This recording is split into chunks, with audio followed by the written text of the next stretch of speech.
I turn around from the computer and there's a piece of birthday cake there that I never knew would have been put. Wow. Anyway, thank you. Okay, look, I'm not through with Hillary. There's still some sound bites, but I got to get back to the phones because I didn't get enough phone calls in yesterday. Invite people to call here, and a lot of them spend so much time on hold. It's not polite. So back to the phones we go. Judith in Houston, glad you waited. Welcome to the program. Great to have you here. Hello, Russ. I've been listening to you since 1992, almost half my life. And today, on my 50th birthday, I was wondering what your outlook was on your 50th birthday about the future of this country. Oh, man. You know, my problem is I actually answer questions. This is why I would fail at politics. I actually answer questions. I don't take the asking of a question as an opportunity to filibuster on something unrelated to the question. So I'd have to go back 15 years, which is basically, 2001, 2000 George W. My honestly, outlook on the future of the country in 2001, 2002 was much better than it is today, if you want to know the truth. Yeah, mine's a lot different than it was in 25 years ago. Not quite as hopeful as I was back then. Starting to hear myself like my parents. What's this country coming to? Okay, that's interesting. You're starting to hear yourself as you heard your parents. What about the possibility that's just an aspect of getting older, that it's really not so much that the country's any different than it was? It's just that you get older, and for a whole host of reasons, I mean, you've lived more than you have left. That's a realization that people at our age have. And so there's all kinds of psychological aspects to that it makes it easier to think. And I found it true at whatever age I was, depending on how much older people were, the attitudes about the future of the country were pretty negative. And every generation, without fail, Judith, every generation has had some in it who think it's never been worse than it is now. And it's getting worse, they think. And we may even, in fact, be in the last days. And yet every one of those generations has been wrong. Every one of them has been wrong. America has done nothing but grow and provide more opportunity for any number of things. But see, I don't think that's the case now. Now, the argument we're hearing is that we may have the first generation which will not do as well or better than their parents. So I guard against this all the time. I guard against what I call it old fogeyism.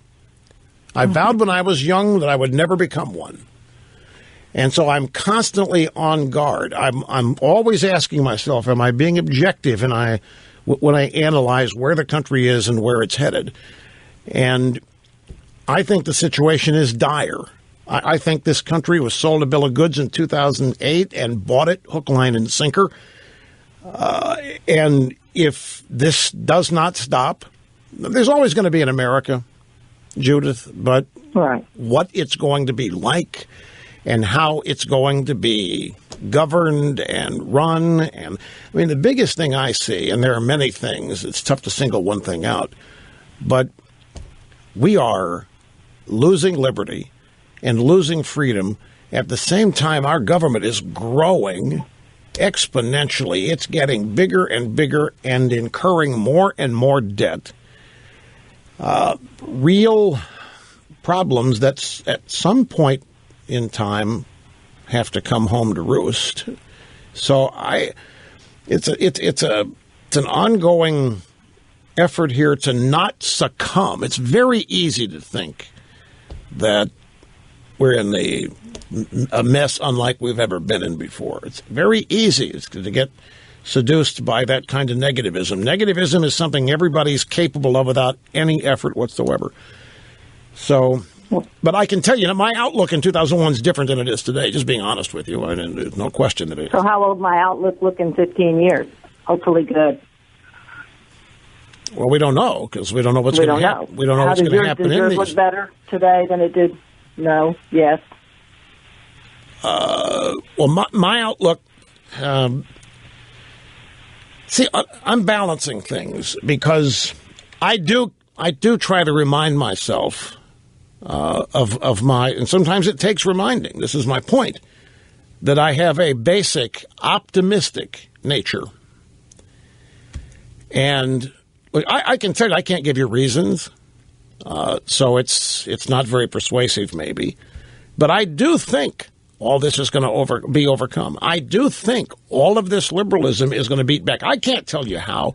I can't tell you when. It's a faith thing, not religious faith. It's a faith in the country, a faith in the uniqueness of America, a faith in the founding, a faith in a majority of the people. I just think the United States is going to be unique and survive where other empires have fallen. But I can't tell you why.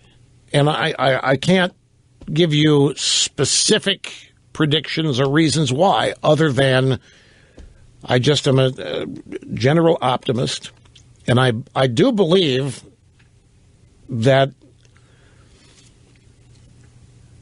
push come to shove, a majority of Americans will come to their senses or are in the process of doing it right now.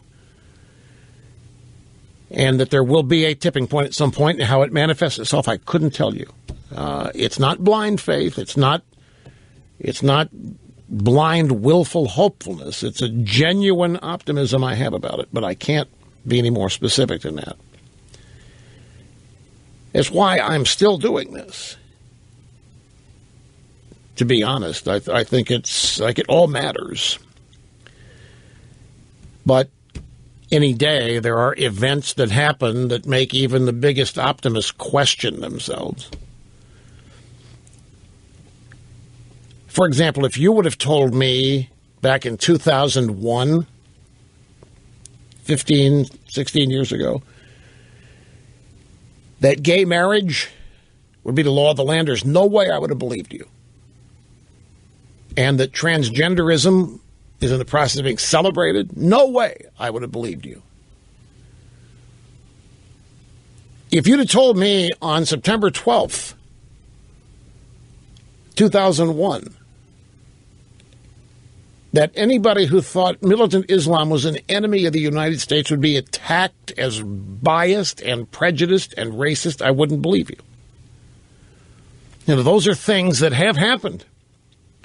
And many people think the very nature of those things happening is evidence of a decline that may be irreversible. My belief is that at some point, I have this vision of millions of people collectively putting their foot down, pushing back, and saying no more. And I think we are seeing the first reverberations of this in this presidential campaign.